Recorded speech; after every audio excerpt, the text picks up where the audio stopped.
Zeno of Citium was a philosopher who lived in ancient Greece around 300 BC. He was born into a wealthy family and had a comfortable life. But everything changed for him one day when he was shipwrecked and lost all of his possessions. At this point in his life, Zeno was a young man and had never experienced real hardship or adversity before. But as he stood on the shore, watching his entire life's wealth and security drift away, he realized that material possessions and external circumstances could never truly bring happiness or fulfillment. This realization was a life-altering moment for Zeno, and it led him to pursue the study of philosophy in order to understand the meaning of life and how one can find happiness and fulfillment. After much contemplation and research, Zeno eventually developed the philosophical school of Stoicism, which focused on living in accordance with nature, cultivating inner peace, and developing wisdom. His teachings had a profound impact on the ancient world and continue to influence our thinking even today. So, imagine yourself in Zeno's shoes. You've lost everything, and you're forced to start over. How would you feel? Would you be angry and resentful? Or would you see this as an opportunity for growth and self-discovery?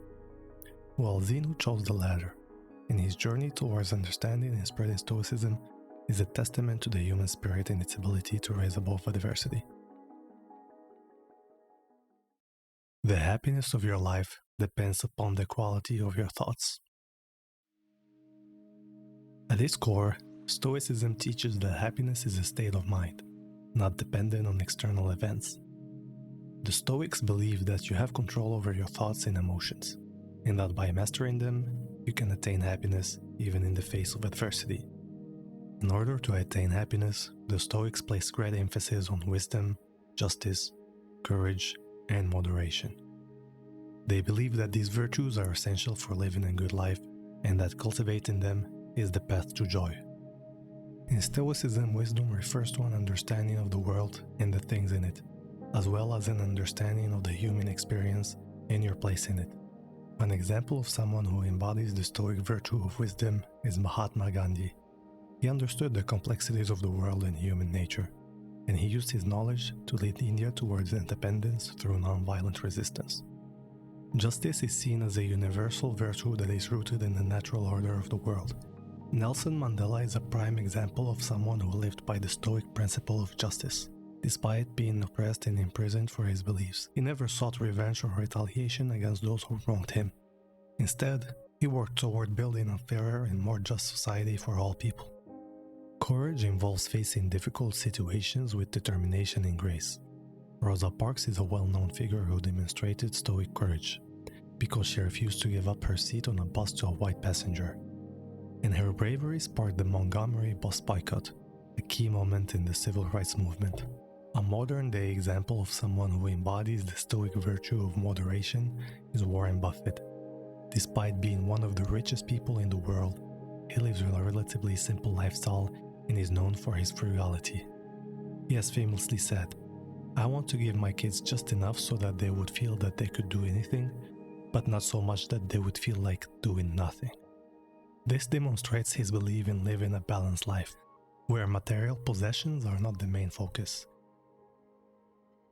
It is not that I want you to be without anger, but that you should be angry at the right time, to the right degree, for the right reasons, and the right way.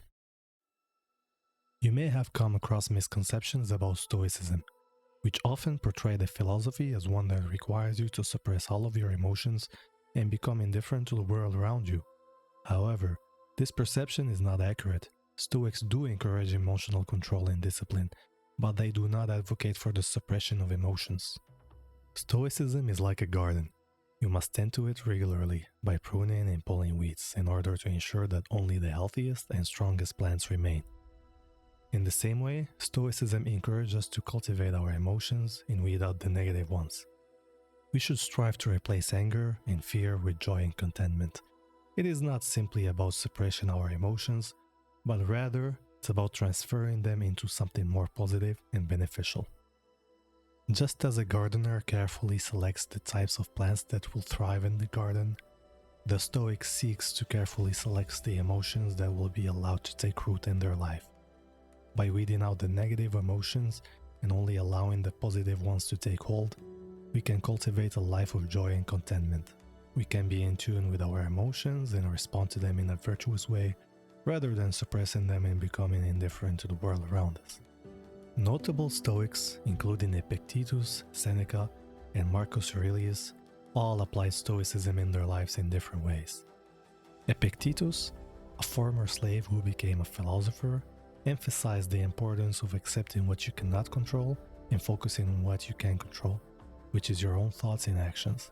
He believed that by training your mind to respond to events in a virtuous manner, you can achieve inner peace and contentment. Seneca, a philosopher and a statesman, applied Stoicism in his personal and professional life by focusing on cultivating virtue and practicing emotional control. He believed that by living in accordance with reason, you can reduce negative emotions such as anger and anxiety and achieve a more fulfilling life. Marcus Aurelius, a Roman emperor, applied Stoicism in his life by using it as a source of guidance and wisdom in his personal and political affairs.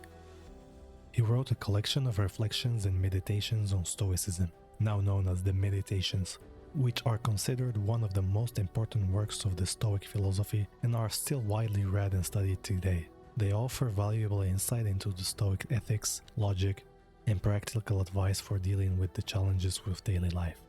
If you're looking for ways to apply Stoicism in your modern everyday life, there are a number of practices you can try. For instance, by practicing mindfulness and awareness, you can cultivate a clearer understanding of your thoughts and emotions and respond to them in a more virtuous manner. Additionally, by accepting what you cannot control and focusing on what you can control, you can reduce stress and anxiety and cultivate a sense of peace and contentment. Cultivating gratitude for what you have rather than dwelling on what you lack can also improve your emotional state and lead to a more fulfilling life. Finally, by focusing on serving others rather than solely on your own interests, you can cultivate a sense of purpose and meaning and improve your relationships with others. Now that we've talked about how Stoicism can be applied in our everyday lives, let's dive into some specific Stoic exercises. One such exercise is called voluntary discomfort. The purpose of this exercise is to help you train your mind to be more resilient and better equipped to handle challenging situations that might arise in life. To do this, you intentionally seek out uncomfortable situations and willingly subject yourself to discomfort. For example, you can try practicing Brazilian Jiu-Jitsu, a martial arts that involves grappling and ground fighting and can be physically and mentally demanding. Or by trying intermittent fasting, which involves limiting your food intake to a certain window of time each day, and can be challenging at first. By doing this, you challenge yourself to become more comfortable with discomfort and increase your mental toughness. This exercise is especially important in a world filled with unrealistic expectations. We are bombarded with images and messages telling you that you need to have the perfect body, perfect job, and the perfect life. But the truth is, life is filled with ups and downs, and you need to be prepared for them. By voluntarily experiencing discomfort, you prepare your mind for the challenges of life and develop greater resilience, which can be an important asset in many areas of your life. In conclusion, Stoicism can be compared to a strong ship navigating through a stormy sea. The crew chooses to endure the rough conditions, trusting in their ship's resilience and preparation. Similarly, a Stoic person embraces discomfort and has confidence in their ability to handle life's challenges with resilience and determination. If you like this video about Stoicism, you may also want to check out Minimalism. It's a practical application of the Stoic principles, focusing on simplicity and intentionally cultivating a more meaningful life. Minimalism teaches you to concentrate on what really matters and helps you find a deeper sense of satisfaction. So if you're curious about how minimalism can make your life better, don't miss our video on the topic.